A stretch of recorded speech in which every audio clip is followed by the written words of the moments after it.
All right, I'll wing it. I hope my internet holds. Hello, everybody. Welcome to Carnivore Sunday School. I'm John Laspina, the Carnivore teacher. We have with us Rockin Coach Amy, Stephanie Taylor, and George Goodenough. So excited about today.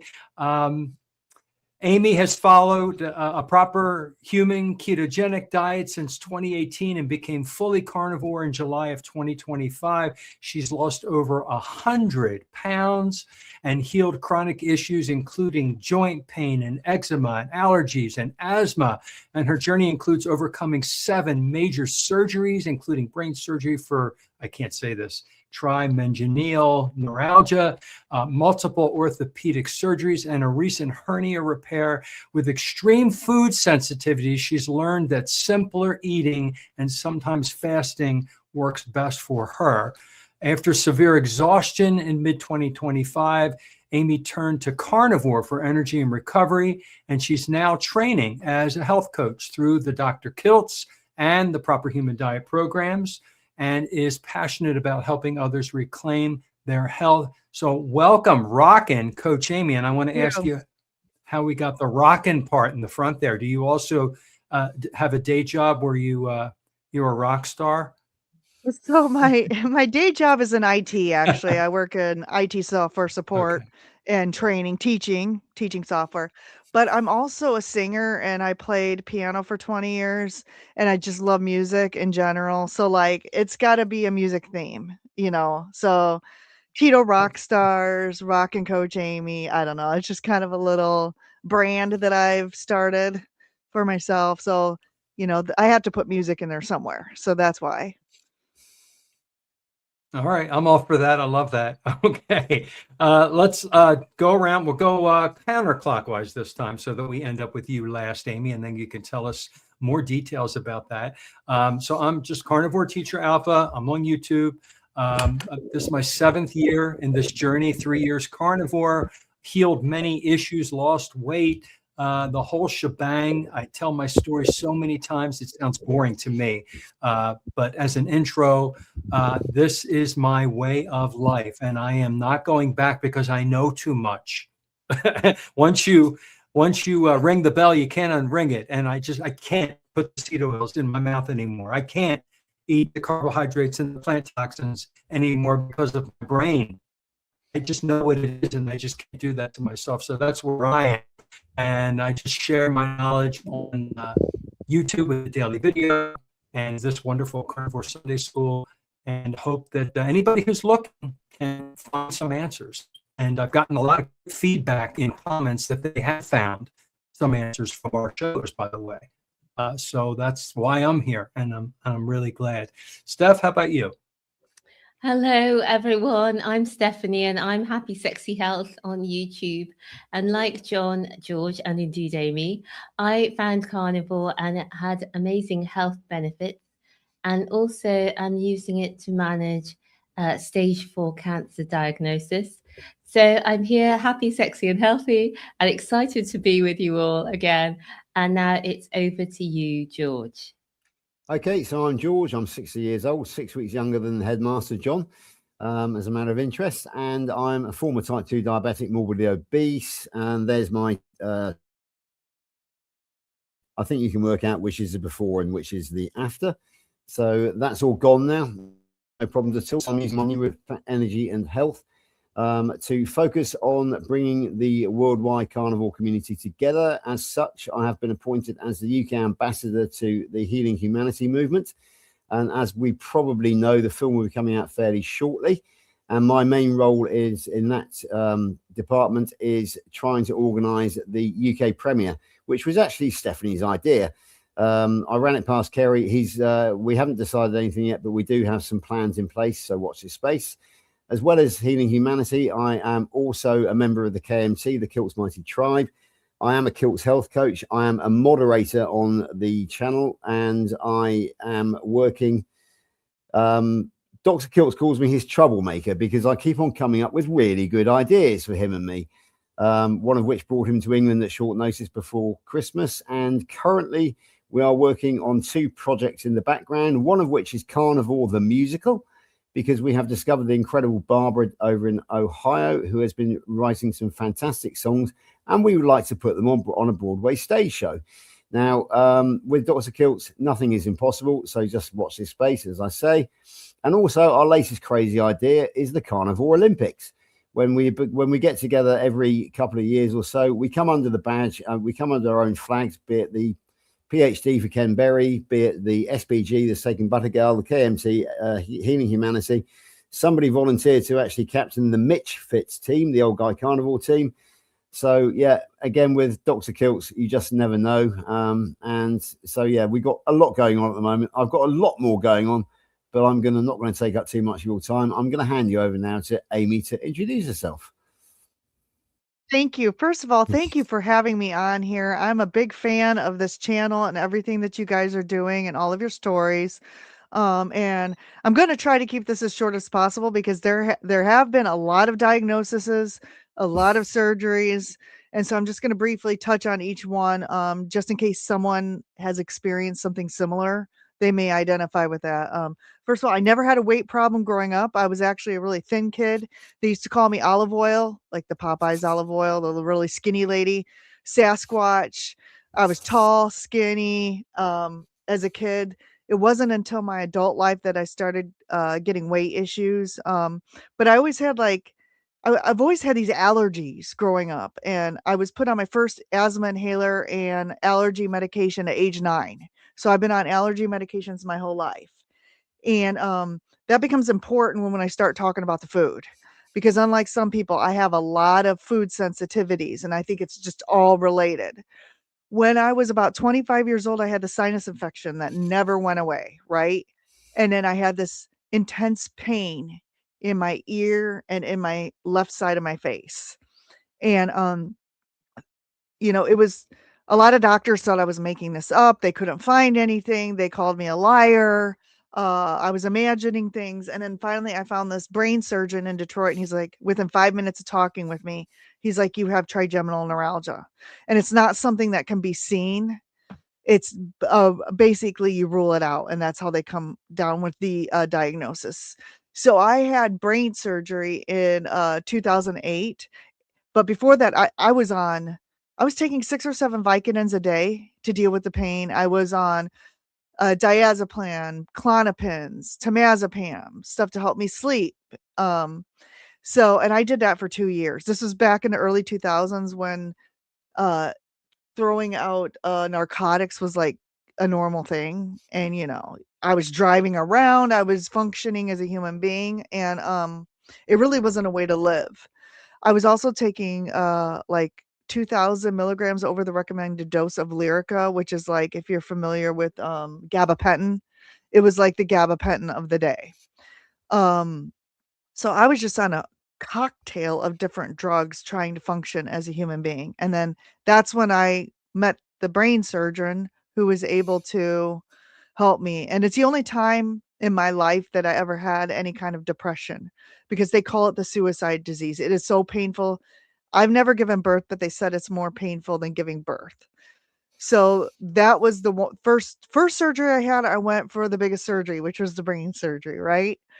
And then about that time I met my husband, and I was probably about 30 pounds overweight, probably from all the medications and just eating and just trying to survive. And I heard of this diet called the Atkins diet, right? So a lot of us started with Atkins, and I didn't really ever read the book or anything. I'm like, oh, this just sounds like eating meat and vegetables. So I ate a lot of meat and vegetables, and I lost 30 pounds before my wedding. So that kind of stuck with me. And then we went on our honeymoon, and I'm like, oh, I'm just going to go off Atkins just so I can enjoy all the things on this cruise in the Caribbean. Well, it was a 2-week cruise. And in that 2 weeks, the pants that I took with me, I couldn't wear the same clothes at the end of the cruise that I took on, because I gained probably the 30 plus pounds back in 2 weeks, because we were going to the buffet at midnight and getting brownies and taking them back to our rooms and stuff like that. So that weight that I lost, I gained back. But I had the brain surgery and I was feeling much better. So I was happy. I was feeling good. I was learning how to cook as a new wife. and I wasn't even paying attention to anything. So somehow in that time after I got married, I slid up the scale to about 260 pounds at least. So, I mean, just over a period of a few years, I think I just gained and gained and gained. And then let's see, in 2011, I was diagnosed with severe sleep apnea. I'm sure it was related to the weight gain. So that was something that, I was put on a CPAP machine. In 2013, I just woke up with my left hip excruciating pain. Just woke up one day, no injury, nothing. And finally, after a while, I went to a surgeon and he says I had a left labral tear in my left hip. So I had surgery on that and everything was good for about 5 years. Um, then, of course, I took it all for granted. I never lost the weight. I'm like, I'm feeling good. I'm happy. I wasn't depressed that I was overweight.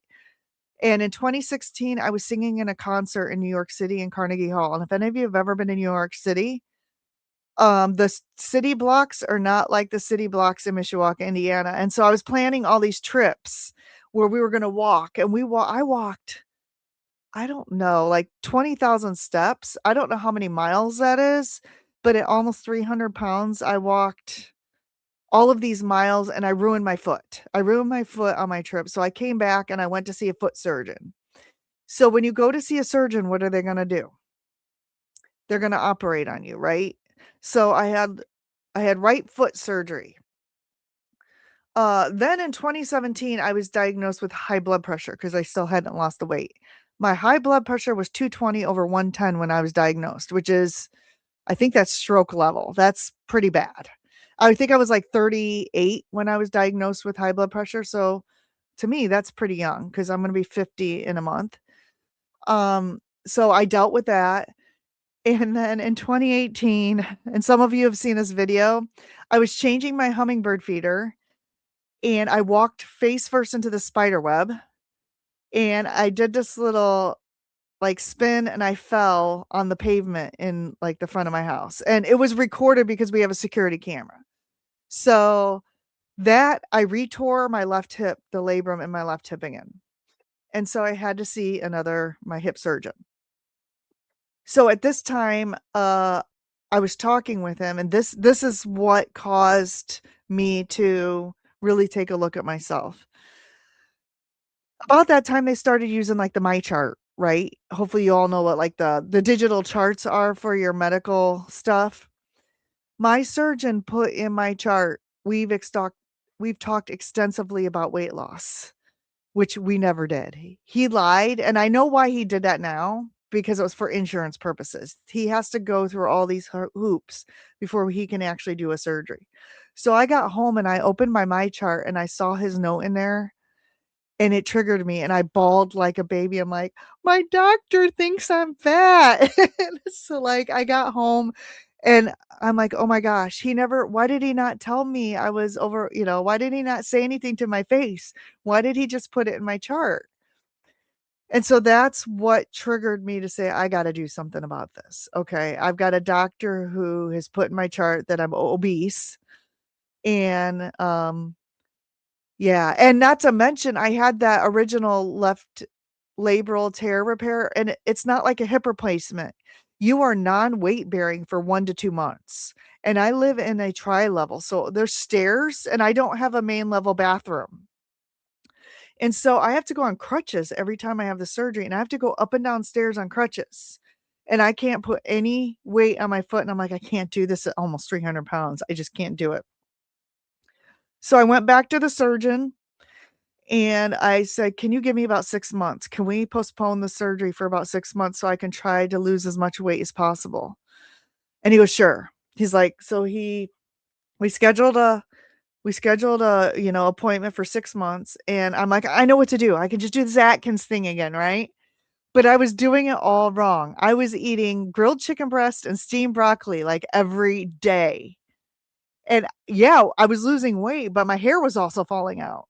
So I was losing about 10 pounds a month. And then my oldest sister, Janine, who's secretly been keto for 20 years, she was like, she started sending me Dr. Berry videos, and she started sending me Maria Emmerich recipes. And I'm like, wait a second, I can have like keto lasagna on keto. I can do all the stuff, right?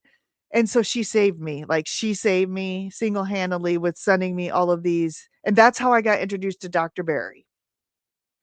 And so I lost 60 pounds in 6 months, and I got down to 190 pounds, and I'm about 5'9". So I got down to 190. I'm like, okay, cool. This is low enough. I can have the surgery. So I had that surgery, and I just got off the crutches, and don't laugh, I was chopping a salad in my kitchen. Dr. Kiltz likes to make fun of this, but I was chopping a salad, and I took a baby step, and I felt my left hip pop, and I almost went to the floor, and that was about 7 weeks post that surgery. Dr. Kiltz will say, "See, plants are trying to kill you." That's what he says. But so I went back to my surgeon. I said, "I'm in excruciating pain. I'm worse than I was before the surgery." And he's like, "Look, I can't help you anymore. Like, I've done everything I can for you. So there's nothing more I can do, but I know a guy." So he has a surgeon in Dr. Shane No. He's in Chicago. And he's like, "He'll help you." And so he sent me to Rush Medical in Chicago. And this guy is the hip guy, the hip doctor of the United States. Fantastic.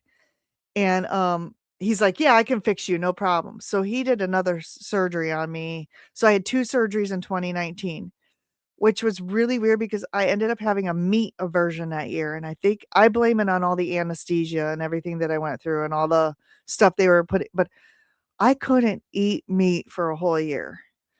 The only thing I could eat was bacon and eggs. Bacon and eggs. So that 2019, I ate nothing but bacon and eggs.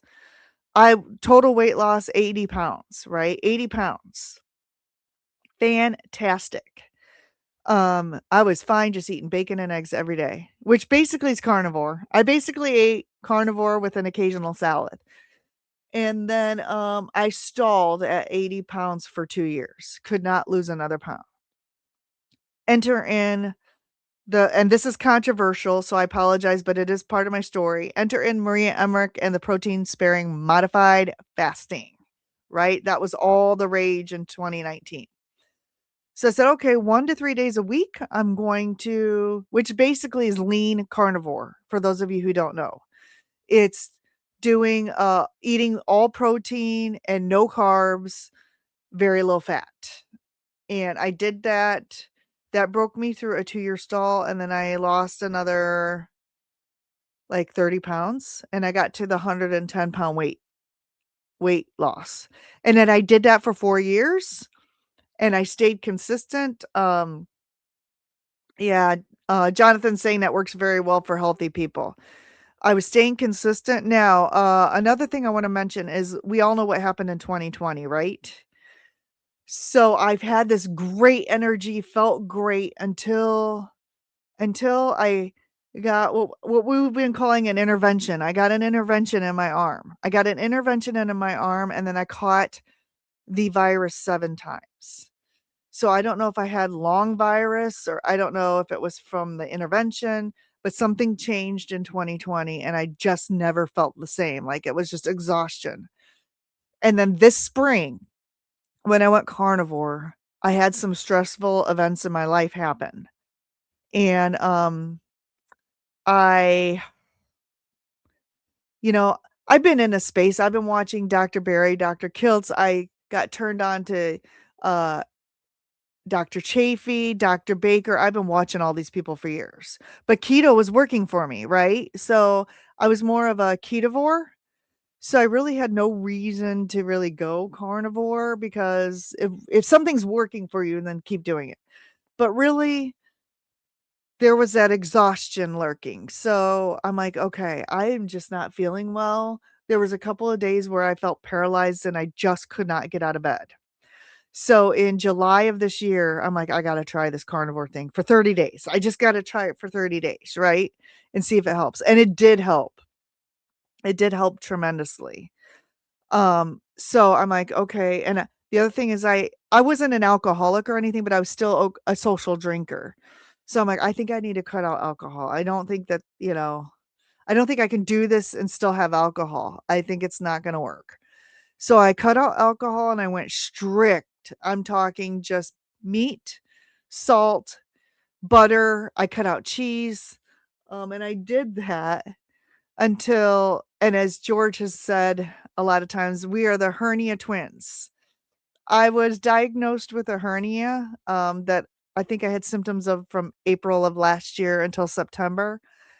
And until I had a hernia repair surgery, an inguinal hernia repair surgery in October. And in the recovery room, they were trying to feed me all kinds of crap. They were trying to give me crackers. They gave me applesauce. They told me I had to eat or they couldn't release me because they were giving me medications. So finally they're like, how about a stick of cheese? I'm like, perfect. I'll eat the cheese. That was like the lesser of all the evils. So I ate the cheese. And ever since then, I've been battling this addiction to cheese, but I have not had cheese in over a week. So there's that. But the other thing is my doctor quit. So I got this new doctor, and this new doctor is an osteopath, an osteopathic doctor, which is different than an MD. And they are running all these tests on me. And I didn't even have to ask. But a week ago, they tested my thyroid. And he not only tested the thyroid, but he tested the reverse T3, the reverse T4, and the two, not enzymes, but the two antibodies that you can have for Hashimoto's, right? Because I mentioned that my sister has Hashimoto's. And so luckily I don't have Hashimoto's, but I do have hypothyroidism, which would explain why I was starting to not feel well. It was progressing. And I also gained 30 pounds on carnivore. People don't like to hear when people gain weight on carnivore, right? No one wants to hear that. But it's the truth. I gained like 30 pounds since I went carnivore, but it's not because of carnivore.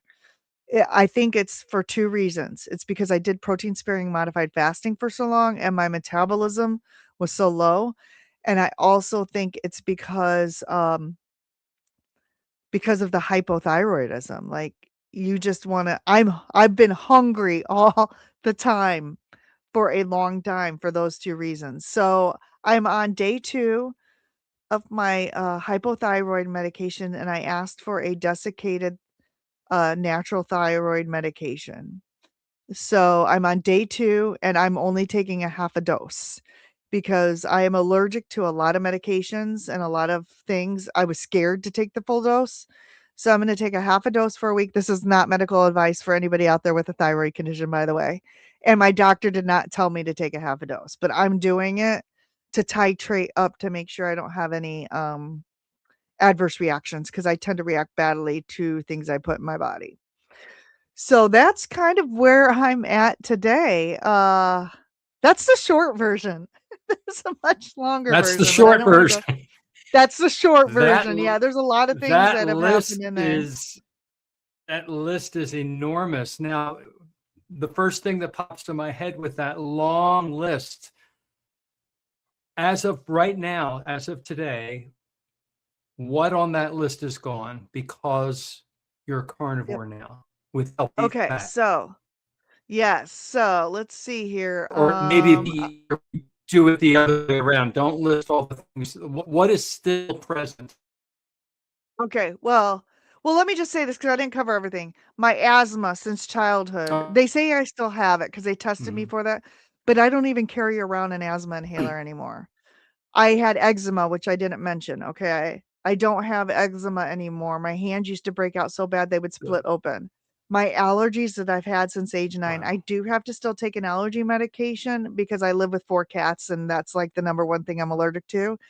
But my allergies are so much better just for like I don't get sinus infections. And another weird thing I noticed, and this is kind of gross, it might be TMI, but the earwax, I always had terrible earwax in my left ear. And that is like gone. Like it's almost gone. And that's the ear I had all the problems in. My high blood pressure. I'm totally off the medications. I've been off those for like Good. 4 years now. Uh So I no longer take anxiety medication, which I was on because of the trigeminal neuralgia. My joint pain and hip pain is much better. Now, it did get a little bit worse because of the hypothyroidism, I think, but that in general has been much better. My sleep apnea, my new doctor wants me to go for a test. I don't think it's totally gone, but I think it's much better since I lost the weight. And, and I do want to say this. I truly believe if I would have started this surgery, I wouldn't have. I think the brain surgery was from inflammation. I think the trigeminal neuralgia was from inflammation. The joint pain, the hip surgery, I think that could have been controlled, maybe not needing surgery, had I had ate better and not been eating things that I'm sensitive to gluten. I definitely know that. I'm sensitive to gluten. Um, there's just so many things that are so much better. And I'm one of those people, I can't really cheat. Okay. I can't go out or whatever you want to call it. What does Dr. Kiltz call it? A reward. I cannot reward. I can't treat myself. Now, yesterday I did, my keto sister was in town. So I did make a keto lasagna. Okay. It's still not noodles, and I did have a piece of that. And that's the first time I really ate a keto food since July. And I don't really feel that bad, but that was the only meal I ate that day. I did OMAD and I just had some of the keto lasagna, so it had red sauce in it, right? It had red sauce and some lunch meat was probably the worst thing. But I am one of these people, I cannot cheat. When my sister-in-law was passing away, she sadly was dying from non-alcoholic fatty liver disease from uncontrolled type 2 diabetes. And this was during 2020, so we had to travel out of state to go see her. And it was just such an emotional day, the last day that we were able to see her and say goodbye to her. That day, I said, my husband was like, "Do you just want to go grab a pizza?" And this was in 2020. I'm like, "Yes, let's just go get a pizza." So the one time I tried to go off plan, I ate a half a pizza and a half an order of sad breadsticks. I could not walk for 3 weeks. The joint pain in my hips returned, my eczema, my hands were bleeding. I broke out so bad. And I was like, "Oh my gosh, it's the gluten. I cannot." And every once in a while, I'll go to a restaurant or I'll go to a function and I'll have meat and I'll just eat the meat, but they'll have gluten seasoning in them. And I'll know immediately because within 4 days, I can't walk for 2 weeks. So I guess that's maybe a blessing and a curse in that, I can't go off plan, right? I cannot go off plan. I You could do know, you ketogenic know foods. I exactly. know my 30th high school reunion was this last summer and they had a taco truck. So I brought my own egg life wraps and I just had the meat and man, whatever they put in that meat, it was no go. I knew it was Yeah, terrible for like and it's not just a few days. It's like a couple of weeks it takes for me to get over it. So I'm just one of mm, those people that I can't, I can cheat on carnivore with keto, but even the keto has to be fairly clean, has to be fairly clean. So that will be my treat, I guess, if I do right. it once or twice a year. Have you tried strict lion just to see what the body does after 60 or 90 days of just lion diet Girl, with no cheats for that long and see how the body reacts? Because you have a really good track record of knowing, all right, I ate this happened. I ate this happened, it lasted this long. Have you tried lion? well, and it would be great for me to do that because of my, you know, sensitivity to so many Yeah. things.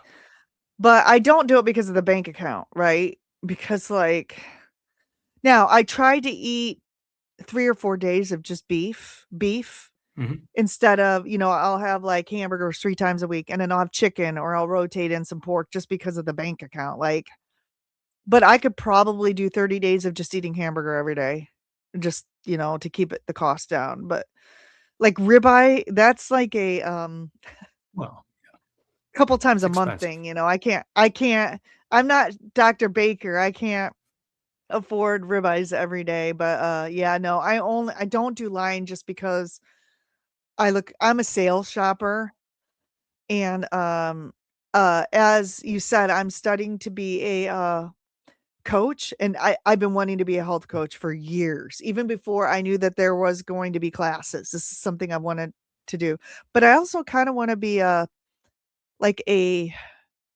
coach for people who need like lifestyle coach, how to shop, how to look for sales, how to use technology to help you do this stuff on a budget, because I've kind of become thrifty at that. And how to use recipe apps if you are the type of person that uses recipes. Although that's one of the reasons why I like carnivores so much, is because you just throw meat in your air fryer, or you throw meat in your skillet, and then you clean it up, you eat it, and the whole thing is like 30 minutes and you're done. No more, which is sad because my whole YouTube channel started because I was in the kitchen. I do these cooking live streams. So I may have to go back to cooking some keto things just to entice people into the PhD, although I don't really see myself leaving strict carnivore because I do feel so much better. George, I don't want to dominate the conversation here. You're muted. You're muted. I am forever doing that because I keep on forgetting that I am muted. But as we can see, Steph has excused herself. So I am going to step up into Steph's shoes. So I'm going to try and run through who we've got tonight, and it's all the usual suspects. I'll see if I can name as many as I can. Forgive me if I've missed anybody, but it's we have Tanya, Kitchen Witch, with us tonight. Rick Rodriguez, Charger Mopar, GFG Homestead. Sorry, mate, don't know your full name. Brides is here. Evelyn, Bruce Kuhn. Now, Bruce, haven't seen you for ages, ever since I've had to leave Keto Cookout. So it's good to see you, my Texas mate. Juliet is here, and John Together Strong. Michael's Adventures, Lynn, and Erin. Lainey is here, my beloved wife. Wendy, the Feral Grandma. Egg is here. Nancy, Jonathan, the Carnival Muscle. Jemmet, and who we know as Juju, I think, Amy. Great friend of ours. Yeah, absolutely. Thomas is here. Thomas Pruitt, Target Prime Rib. Coach Angela. Sharon is here. Steadfast. Linda is here. Kevin is here from the Tuba. Well, I can't remember the name of it now, but Kevin is here anyway. And Barbara, yeah, Tuba Chat, that's the one, yeah. And my favorite songwriter, Barbara from Grandma's Crochet Corner, is here tonight as well. So welcome, Grandma. It's great to see you. It really is. I haven't seen you for ages, have I? And Twinbrook Acres, Tammy has turned up. And the last I've seen, the last new one to arrive, well, I'm lying because Debbie Cards and Crochet has just turned up. Hello, Debbie. Haven't seen you since this morning. And Donna Ray is here as well, Bacon Runner. Whew, I think I've gone through everybody, and you've got a lot of fans out there, Amy, quite clearly, and it's all our friends, isn't it? Yeah. So John's gone away for the moment. So I just want to say too, if you're watching from my channel, please subscribe to Stephanie at, is it Sexy Happy Health? Happy Sexy Health. She's happy sexy health, and she's healthy. So and then also, well, George is good enough for you with the number 4, good enough for you. Yep. And then John is the Carnivore Alpha teacher. Carnivore teacher. Yeah. I must be dyslexic today. I'm doing everything. I'm having terrible John used to be just a carnivore teacher, but he decided that he was the alpha wolf of the pack, so he put the alpha on the end of it. John, are you back? Oh. Yes, I am. Can you hear me? Not brilliant audio, to be honest with you. Oh, not brilliant audio, but we can now. We can now. Give it a go. See what you can hear me. Yes, you can hear me. All right. I'm having terrible internet connections today. Our internet in our community is upgrading and switching over. We got notice about that, and I didn't realize it was going to affect this so poorly. I'm going in and out.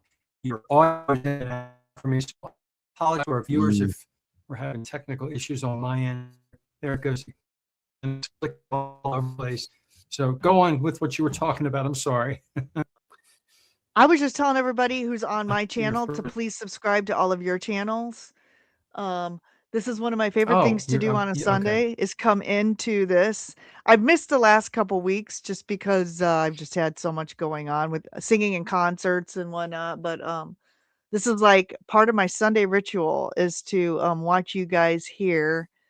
And Yeah, and I was just gonna say, so what I'm focusing on right now is obviously dealing with the new diagnosis within a week of the hyperthyroidism, and just taking a half a pill 2 nights in a row, I already feel so much better when I wake up. I'm taking mine. So most people take their thyroid medicine in the morning, right? After they have their Mhm. stomachs emptied. But the problem with that is, like, I read instructions and you can't drink coffee for an hour after you do that. And I'm one of those people that still drink coffee and still have that addiction. So I'm like, forget that. I can't do my day job and deal with customers first thing in the morning until I've had my coffee. I just can't. I can't do that. So I'm like, basically, you can take the medication if you haven't eaten in 4 hours. I'm like, this is perfect. I'll eat my last meal at 5 or 6 p.m. That forces me not to snack or eat, right? It forces me not to eat. And then I'll take the medication at 10 p.m. and then I'll go to bed. Forces me to fast after 5 or 6 p.m.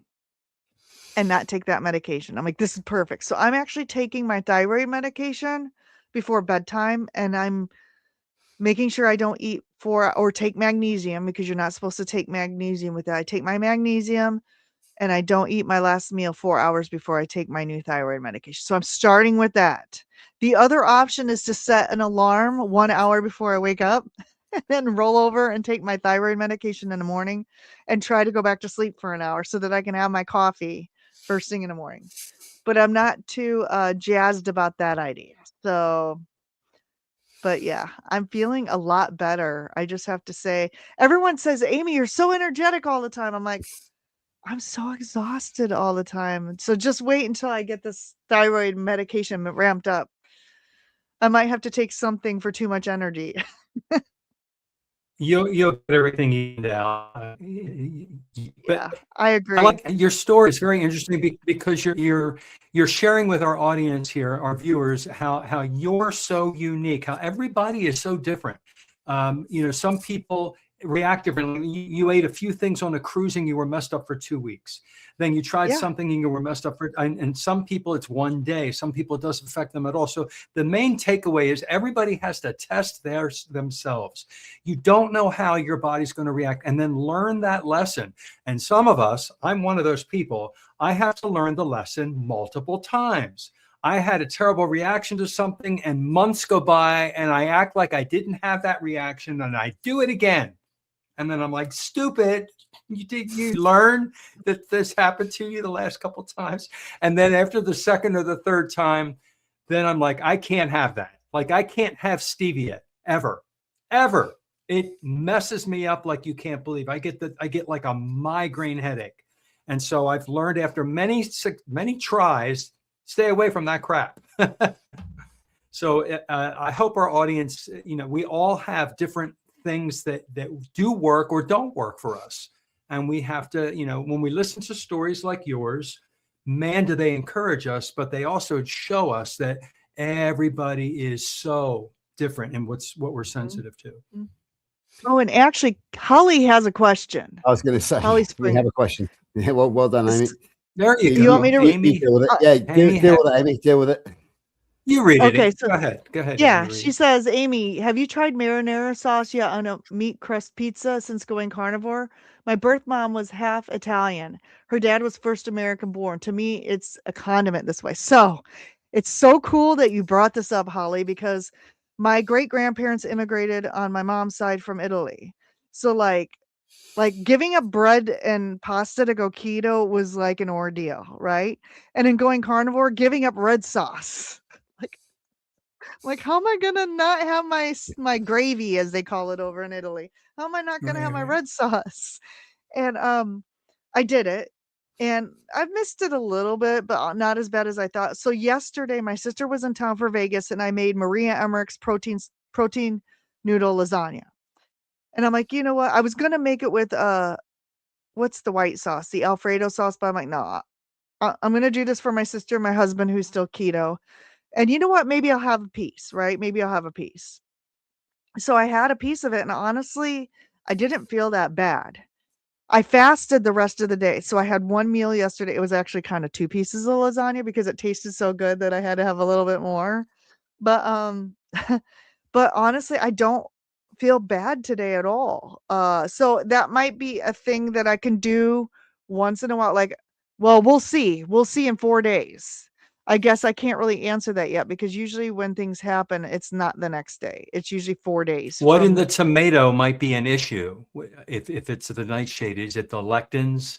Maybe I don't know it's because something that I've learned that some people will cook and cook and cook the tomato sauce, which can lower the lectin content, which might be what the issue that's causing for some people. yeah. And I made it I don't myself. know. I did not buy any store-bought, but I did use Okay. canned tomato sauce and canned tomatoes and then tomato Mhm. paste. I make my own sauce. The reason primarily is because Rouse became so expensive. I got tired of the prices. Right. And then I realized for spending an extra 5 minutes, you could just make your own sauce, right? And put whatever you want in it. And so I put some Italian seasoning, some garlic powder, some salt, uh, and some onion powder. So I did put seasonings in it too, because that's how I always made it when I was keto. And some, what is that? Oh, there's a liquid, it makes it tart. I forget what it is. I can't think of the name of it, but it's a liquid thing that you put in there to give it like a zing. And I can't think of that. Now it's gonna make me. I'm gonna want to pull up my recipe. Not vinaigrette, but something along that lines, like a vinegar type thing. I forget what it is. But George is thinking really hard too. I am. Cream of I- tartar, I maybe? can't think. I can't think. No, it's oh my gosh, I can see the bottle. Apple cider vinegar, No, apple hold cider on. vinegar, ACV. No, Well, that's all right. let me. I don't know. I know that It, if we were talking, if Dr. balsamic Anthony vinegar. Chafee was on this Oh, podcast right balsamic. now, Yeah, what would he balsamic. say? Yeah. What would he balsamic. say? He he would say it's trying to kill me. Plants are trying to kill me, maybe. Well, he would point out, and I'm not pointing this out, but I'm just saying I know what he would say. I've listened to so many. He would say, okay, he would point out all the plant ingredients you mentioned, Uh-huh. and Yep, I say, know. try it without. That's what he would say. Yeah. Well, and I just find that I could have made the Alfredo version of that, right? Because the Alfredo version, and you make your Mhm. own Alfredo sauce with heavy whipping cream and butter, and then you just the worst thing about that is if you don't have a clean lunch meat you're using as a noodle, the lunch meat is going to have probably some natural flavors and some sugar and some stuff in there. But it's compared to eating a regular lasagna, and if you're only doing that once in a while, it's probably not so bad, right? I know, like Dr. Kilt says he eats French fries once in a while. I'm not condoning that. I'm not saying everybody should go out and eat a French fry or anything, but he doesn't do it every day. So for me, this was I'm not eating the leftover lasagna today. It was a 1-day thing. And also it'll kind of be like an experiment too, because well, let's see the things that I was eating since 2018. I was eating lasagna and spaghetti on a regular, like or keto spaghetti on a regular basis. I don't want to say spaghetti as in like gluten noodles, but I used a keto noodle. So we'll find out in 4 days if what I ate yesterday affects me now since I've cut it all out, right? And went strict carnivore. Like to me, not being strict carnivore is having the coffee that I drink and eating cheese. To me, that's not strict carnivore. So, and as George knows, I've been battling the great cheese incident in 2025, as I call it. The great cheese incident where they gave me cheese in the recovery room, and it's been a struggle ever since. So I've been trying to stay off the cheese, especially since the weight gain Hmm. has been an issue. Cheese has been very soothing to me. It's like the drug that my body wants that it shouldn't get, but it's just like any other addiction, I think, is cheese. I'm a cheese addict. I'll just say that. It's the casomorphins. I love cheese. Cheese. Oh my God, cheese is amazing. But I know why. I know why dairy. If you understand the reason, for me now, It's the mental aspect. That's the casomorphins that are acting like an opioid to me. And that's why I love this ice cream, or I love this cheese. And then I can mentally say, okay, I'm not going to have it, because I mentally know what it's doing to me, even though I'm still attracted to it. I know what it is. Yeah. Yeah. I want to be able to eat cheese once or twice a year as a treat, like at holidays or something. But Sure. Yeah. I don't know if I can, though, because of what happened in the OR. I mean, one cheese stick, one Then don't. mozzarella cheese Yeah. stick. Yeah. Yeah. Yeah, you have to And test yourself. If try like an A2 cheese, a goat cheese, it may have less yeah, of an effect on you. yeah. Again, everybody's physiology is different. It sounds like you know your body really well, and that's what I want our viewers to take away is know thyself, and then act appropriately, make responsible decisions. We're all going to put things in our mouth. We're going to try things. We're going to test the waters, right? And then figure out what works the best. I'm not going to be a zealot. And I know that you wouldn't do that either. Say you must eat this only because that's what carnivore is. We're all different. It's a spectrum. Dr. Berry has that long spectrum chart that shows you what you can eat from low carb all the way up to lion diet. What works? What works the best? When you mentioned your cats, the first thing that popped into my head is I hate to say get rid of the cats, but if you have an allergy and you've got all those cats, if you have a peanut allergy, you don't keep eating peanuts. Yeah, but John, the peanut's not called Linus. The peanut isn't called Linus and isn't as sweet as Linus, believe me, because we all know Linus and he's absolutely lovely. So yeah, peanuts and cats, they're different. Funny you mention that, because I do really well with my own cats, right? When we get a new cat, it takes me about 3 months to acclimate to them. But my new Really? doctor, That's interesting. But when I go to someone else's house, their cat I'm not used to, and sometimes I swell up. But Wow.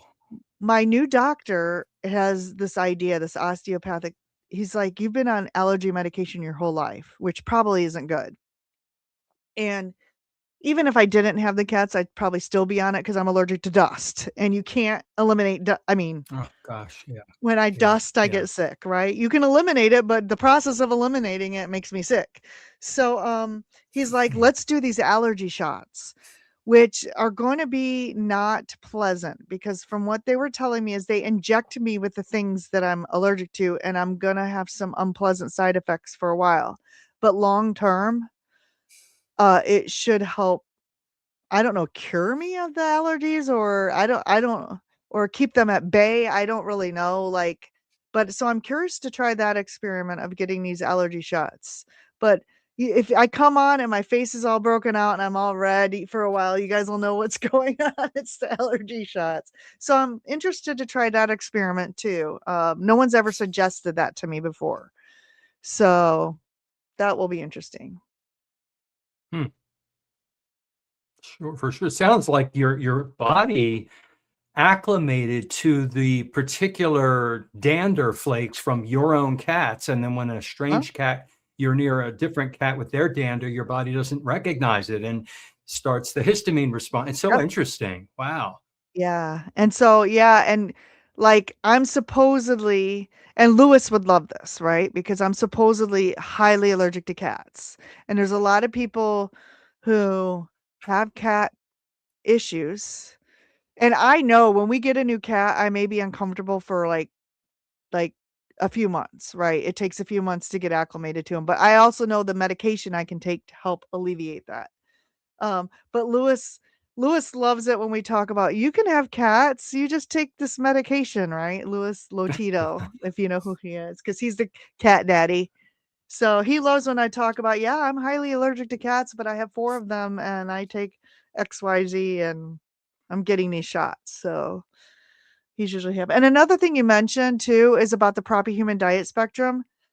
I am so pumped because even in the Kilts training course, Kilts and PhD, they're teaching us it's not all about pushing carnivore, right? Pushing carnivore, because you got to meet people where they're at. And I have been everywhere from low carb, Atkins, to well, I've never gone lion. Okay, I probably should. I probably would feel really good on lion, but to carnivore, to strict carnivore.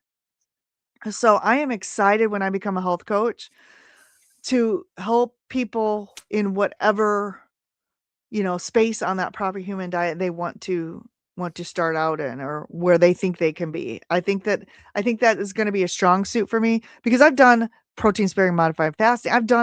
I've tried a lot of things. I've tracked my food, I've tracked macros, I've tried high fat, I've tried low. I mean, I've tried it, a lot of it. I can't say I've tried it all, but I've tried a lot of it. So I'm hoping that knowledge and expertise and all the different medical issues that I've been through, I hope that will help. I can help people by just, sharing experience that way. You have so much experience from what I've heard in this short amount of time that you absolutely can help find exactly where they are on that line, meet them where they are, just like you said. And your experience plus their experience, you have a dialogue, and there are so many people that can benefit from your expertise. When you live it, you have the wisdom, you have some expertise. That just book knowledge is one thing, but when you've been through it, you can really help a lot of people with some thyroid issues, with hernia issues, with allergy issues, because you've been there. And you can also have that empathy, because you know what they're going through, because you're going through it or have been through it. Yeah. Yes. Thank you. Definitely. Hey, welcome back, Stephanie. Anybody else do we have any other questions from the comments there, George or Steph, that we might want to read? I haven't seen any questions as yet, John. However, I see comments, but I'm not seeing any questions. No, we got comments, but no questions. Maybe we can just, as you know, I'm very much about the community and about what people are interested outside of carnivore, to get to know people. So, Amy from Mishawaka, Indiana, I believe. Can you tell us about your education? I believe Notre Dame. And how did you come by the name the Irish Floozy, by the way? Oh, okay. So I grew up in Mishawaka, Indiana, we're in South Bend, Indiana, basically the sister city. It's like 5 minutes away from me. And this is where the University of Notre Dame is. Now, I did the Rudy thing. If anybody's seen the movie Rudy, I went to Holy Cross for 2 years, and I had a couple professors who taught Rudy. And they're like, you need to go to Notre Dame. I'm like, say what? And they're like, you need to go to Notre Dame. So they wrote me letters of recommendation. So I finished out my junior and senior year, and I have a degree in management information systems from the University of Notre Dame, which is basically computer science, the business side of computer science, is what I did. And so I'm a huge Notre Dame fan. I'm not Irish, but Russ is Ohio. Those of you know Russ, homesick Buckeye. He lives in Florida, but he is a huge Ohio State fan. And of course, Notre Dame and Ohio State are huge rivals. So anytime on Tuesday night I go onto Russ's channel, he tries to hold me back and he calls me the Irish Floozy, but I hold my own with him with my Notre Dame, allegiance. So that's how I got the name Irish Floozy. He calls me the redheaded Irish Floozy, is what he calls me. So, and I assume on Monday night you're going to be watching a game. Am I correct? You mean this is Indiana? Yeah, Indiana University. Yeah, it's a big thing. Yeah, it's in Miami here near me, and traffic is crazy. So I will be. As a matter of fact, we're all in Indiana rooting for Indiana, right? Even if your team is not Indiana, you got to root for Indiana. So, and plus they haven't won. Hoosier. All right. Yeah, I'm a Hoosier. So, and we do have Indiana University South Bend here, and my one choir was affiliated with them. So I'm probably, a Hoosier by proxy too. So, and Lainey's asking a question I just saw. Have you been to Paris? No, I've only been to Germany. Oh. I haven't been to England. I haven't been to Paris. My sister, my real sister, but she's also my keto sister, just got back from Paris. So we will have to put that right one day, Amy. There's no question about that. Lainey and myself know Paris quite well, and you're always welcome in England, of course. Yes. Yes. Moni, So having said that, are we going to meet later on this year? Are we both going to be, or all three of us? In fact, I think Steph might be going as well. Are we going to the? really, Are we going to the zoo? Is the question. I'm going. I'm going. So Yeah, when I say the zoo, folks, I actually mean Kalamazoo in Michigan, which is going to be the Impact meetup hosted by Robin Heron. Steph, we were talking the other day. Is there a possibility you might make it there as well? Yes, that's right. Yes. Okay, so we've got the makings of a mini meetup in between us already, haven't we? And I believe Juliet's going. Laney's coming with me. So isn't that great? We're all going to the zoo together. So we will see you this year. do you know how long you're going to be staying for? I know George? this is the question, because you might be able to get some tickets for the Fighting Irish game, the Notre Dame game the following week. Yep. Well, we'll have to go nearer the time on that one, because there is just a possibility I might have to try and take in Wyoming the week before as well. So I don't think. So you won't make that, because there is a game on the 12th, but that's a whole week past the meetup. I think it's unlikely, unless we win the lottery or something, that we can stay for that length of time. Okay. But And don't rule it out completely yet. But give me a cutoff date, and I'll give you a final answer before the cutoff. Because what happens is the Notre Dame football tickets are very, how do I say this? Hard to get sometimes. But I'm an alum, so they do the lottery sometime in May, and that's when I can. I have to pay my annual donation to the university to even get into the lottery, and that doesn't even mean that I will get the tickets. But the game that's on the 12th, I don't think it's a very high profile game, so I should be able to get 4 tickets to that. Lovely. We got 3 months then, really. I'll let you know by the end of April as to how it's looking. But it's unlikely, but you just never know, really. Never say never, do you? You know, Dr. Kiltz has this great saying, think it and it shall be. So you never know. You never know. Right. You also how we do? Go on. You also have to be able to be around 200,000 people at once. So if you guys have anxiety about being around 200,000 people at once in one location, no, that's right, exactly. Oh, and the other thing we need to rule out is the Kentucky Derby. Do you know that your Kentucky Derby is 10 times the cost of getting into our Derby in Epsom? So yeah, that was a good idea, but it's not going to happen. Here's the other thing. Cool. You have to be a high profile person to even get any tickets. And I'm like, I'm just a little old Amy in the carnivore space. I'm not like, somebody famous. Just name somebody famous, It's a very different culture over there than it is to here. So yeah, I think we can put a line through the Kentucky Derby plan. Maybe you can come over to our Derby or our Grand National. That'd be good fun. Anyway, so 3 minutes ago, I've been occupying this carnival space with sport. So I better hand it back to the headmaster, otherwise I'll get detention. And back to you, John. That's all right. We only have about 3 minutes left here, so we'll do what we normally do at the end is we go around and we just share where we can find each other on Facebook, on YouTube, and everything. So let's start with you, Rockin Amy. Where can we find you? And are you a health coach yet? Have you, or you're working? Not yet, but within the next month or 2, I should be a certified health coach. And my channel is at Keto Rockstars. I also have a private Facebook group that's been there since 2021, and that's Keto Rockstars as well. So you can find me on all social media as Keto Rockstars. Good. Let's look for that. George?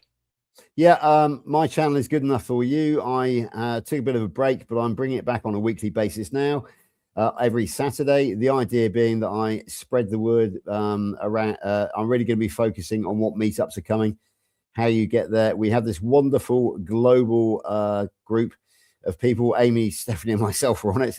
We seem to sort of move in the same circles. And the idea being it's a cultural exchange. We can give advice on how to travel, when to travel, where to travel to, how to get from the airports to the accommodation, what accommodation. We're basically travel agents. That's going to be the idea. It's a cultural diplomatic mission. So really, that is my main focus at the moment. Good enough for you as a channel, and moving people around the world so we can all meet up as we are all doing in September, and it's going to be great. Okay, thanks. Sorry. Yeah, I'm Stephanie. Sorry I had to drop off today, but I'm at Happy Sexy Health, and I've got a YouTube channel, and I'm on all the other channels as well. Okay, over to you, John.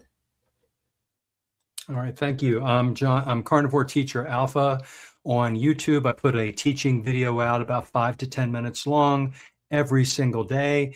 I'm on this wonderful Carnivore Sunday School, which is just a huge part of my life now. I look forward to it. And I started something last week and everybody liked it. So I'm coming back on every Monday night at 6 p.m. Eastern time. It's just me, and there's a topic, and I won't really talk much about me at all, but whatever the comments and questions are, that's going to drive the content, the talk. So tomorrow night's talk is about how to eat out at a restaurant safely with all the seed oils in the way. And I show my little seed oil allergy card. So if you'd like to join me there tomorrow night, 6 p.m. Eastern time, the link is in my social media and in Facebook and YouTube as well. So everybody, thank you for coming. Sorry for some technical issues we had this week, but we're going to be back again next week. Steph, do you know off the top of your head, who do we have next week? I'd like to highlight that right before we leave. Yes, we've got Robin Heron, Carnivorous Grandma, next week. Good. And Robin is Love also Robin. the host. Okay. Robin is also the hostess of the Kalamazoo event. So that Yeah, ties in very yes. nicely. Yes, she is. She is a carnivorous grandma next week. So join us next week, everybody. Thanks for coming. Have a great rest of your day, evening if you're in Bye, UK. everybody.